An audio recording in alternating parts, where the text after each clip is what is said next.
আপনি আচমকা আমার সাইকেলের সামনে এসে খাড়াইলেন। আমি যদি পাকা ড্রাইভার না হইতাম তাহলে তো একটা অ্যাক্সিডেন্ট হয়ে যেত।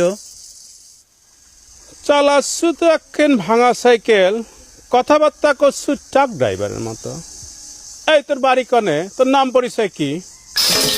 আপনি তো খুবই তুই তুকারি করে কথা করছেন। আপনি কি দেন সেই পরিচয়টা আগে দেন, আমি পরিচয় দেবো কিসের জন্য? আপনি তো আমাকে সাইকেল থামায় দাঁড় করাইলেন। ও তাই নাকি? মনে কর যে আমি তোর বাপ। মনে করে তার বাপ হওয়া চলে না। আর তাছাড়া আপনার যে বয়স, আপনি যদি আমার বাপের পরিচয় না দিয়ে কইতেন নিজে যে শালা সুমন্দি, তাও নয় মানি নেওয়া যাইতো, বুঝছেন? এই শালা, তুই আমাকে শালা করে ফেলালু। দাঁড়া, আগে তোর দাঁত আমি ভাঙিয়ে নেই। খবরদার, পুরা কাটা চাকু। আমি এবার কিন্তু রেডি হয়েই আইছি। বেশি বাড়াবাড়ি করলি পরে ধৈর্য এই পুরা ফাইরিয়ে দিয়ে তুই চলে যাবো। ফাইজলিমি পাইছাল তাই না? এই যে ডাক্তারের সাথে ফাইজলিমি করো, ডাক্তারের গায়ে হাত দাও, একদম ধৈর্য কুচি কুচি করে কাটিয়ে ফেলা দেবো।